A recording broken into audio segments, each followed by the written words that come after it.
Musim 2024 akhirnya selesai sudah. McLaren berhasil menuntaskan misinya untuk mengunci gelar konstruktor ke-9 mereka di F1 setelah mengalahkan Ferrari pada GP Abu Dhabi kemarin. Lando Norris yang raih pole position tampil begitu dominan dan tak tersentuh sejak start sampai finish. Dia memimpin semua lap di balapan Yas Marina untuk sentuh garis finish di posisi terdepan yang sudah cukup untuk menyudahi perlawanan Ferrari. Kemenangan keempat Lando Norris itu berhasil mempersembahkan gelar konstruktor yang sudah lama McLaren tunggu selama 26 tahun lamanya, mengingat mereka terakhir kali mendapatkan gelar konstruktor pada musim 98. Tentu merupakan sebuah capaian yang sangat impresif jika kita melihat perjalanan panjang McLaren untuk bangkit dari keterpurukan di era hybrid, terutama ketika masa-masa kegelapan mereka bersama Honda. Kedatangan Zak Brown menggantikan Ron Dennis sebagai CEO. Meski awalnya diragukan, tapi perubahan-perubahan kultur yang menjadi lebih terbuka, modern, dan pendekatan bisnisnya yang agresif secara perlahan membuat McLaren menjadi lebih menyesuaikan zaman. Pembangunan ulang tim di bawah kepemimpinan Zak Brown adalah pelan tapi pasti. McLaren menjadi lebih kompetitif dulu di papan tengah dengan meraih podium pertama semenjak 2012 pada GP Brazil 2019 bersama Carlos Sainz.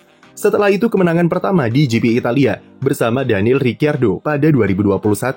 Sampai akhirnya tujuan utama mereka jadi penantang gelar dan memutus puasa selama 26 tahun dengan meraih titel juara konstruktor pada musim 2024. Semua itu tak mudah, apalagi musim lalu mereka sempat menghuni posisi dasar klasemen dan alami beberapa gonjang-ganjing dengan perubahan struktur internal.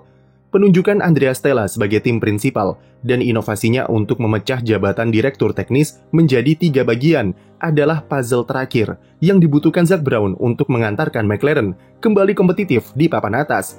Sosok Zak Brown mungkin banyak dibenci orang karena gayanya yang banyak bicara dan terlalu prioritaskan aspek bisnis.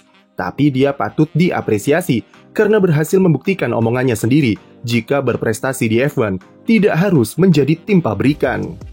Di Abu Dhabi kemarin, McLaren sejatinya mendapat perlawanan ketat dari Ferrari yang tampil mati-matian untuk mencoba mencuri gelar konstruktor, mengingat mereka juga sama-sama puasa panjang selama 16 tahun lamanya.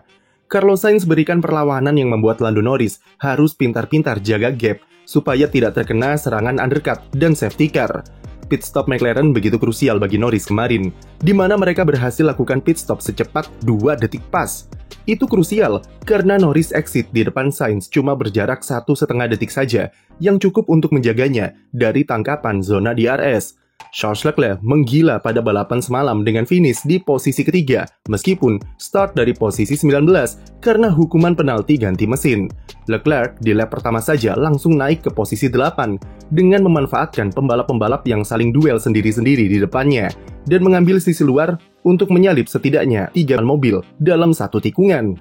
Leclerc yang memiliki kecepatan yang sangat bagus kemudian menyalip satu persatu pembalap di depannya, serta sukses lancarkan undercut pada George Russell untuk mengambil posisi ketiga. Finish double podium adalah usaha terbaik yang bisa dilakukan Ferrari pada race kemarin, yang sayangnya masih tidak cukup untuk menjegal McLaren dari gelar konstruktor dan masih menyisakan jarak 14 poin di klasemen akhir.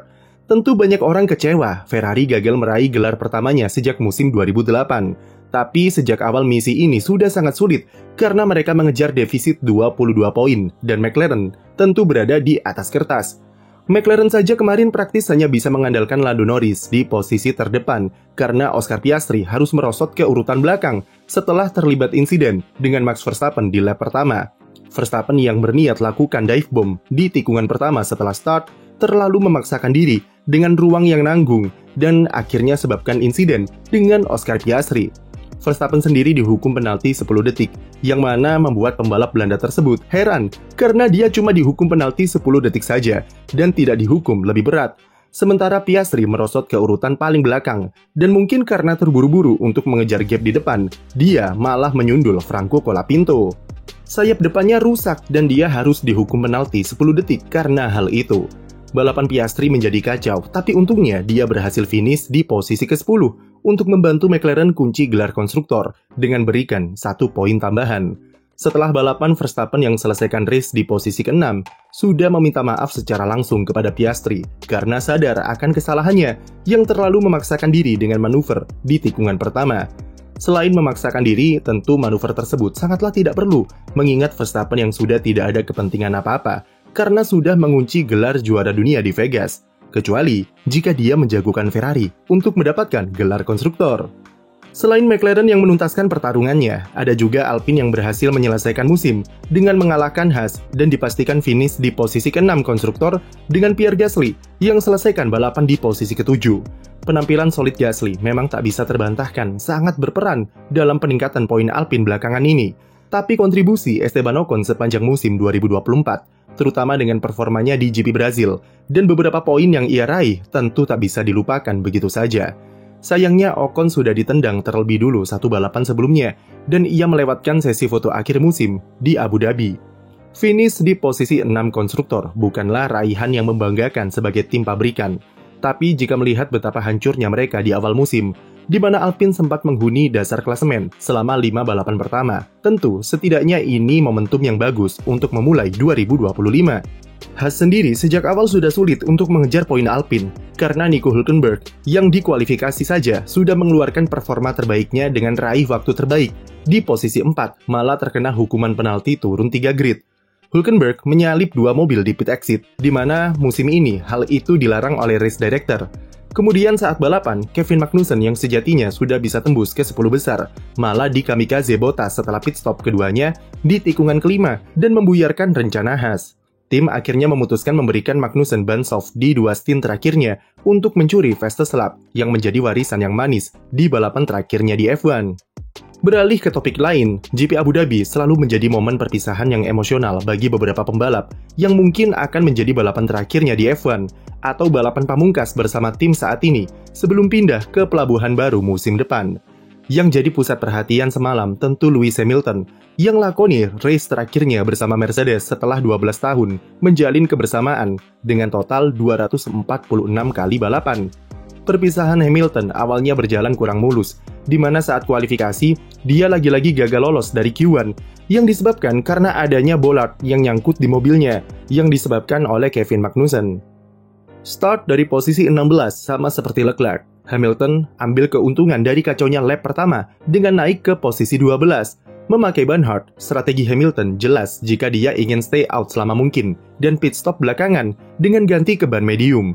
Kecepatannya dengan ban hard di stint pertama harus diakui sangatlah impresif, karena meskipun sudah dipakai lebih dari 20 putaran, performa Lewis tetap stabil dan bisa bersaing dengan pembalap di depannya.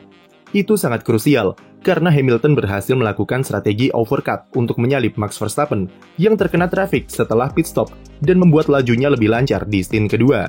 Hamilton yang sempat ragu bisa mengejar George Russell karena gap keduanya yang begitu jauh mampu menyalip rekan setimnya di lap terakhir untuk kunci posisi keempat pada balapan pamungkasnya bersama Mercedes. Ini merupakan perpisahan yang manis yang tentu diharapkan oleh Lewis Hamilton, yaitu menampilkan performa terbaiknya sekali lagi dan menutup kiprahnya di Mercedes dengan kepala tegak. Dari 246 race selama 12 musim, Hamilton total sudah catatkan 153 podium, 84 kemenangan, 78 kali pole position, 55 kali fastest lap, 8 kali persembahan gelar juara dunia konstruktor, dan 6 kali juara dunia sebagai pembalap.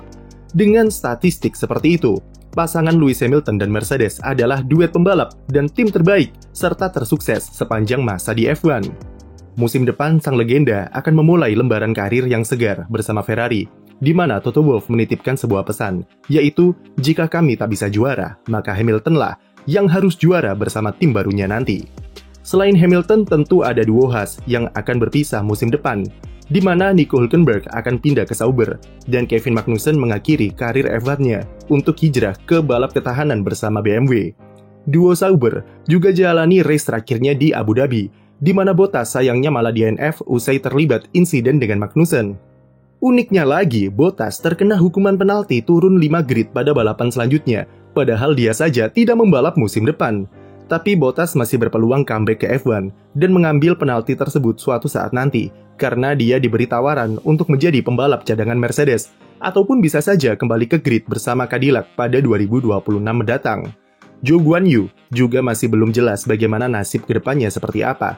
Namun beredar rumor jika beberapa tim yang salah satunya adalah Ferrari memberikan tawaran bagi pembalap Tiongkok tersebut untuk jadi pembalap cadangan dan brand ambassador.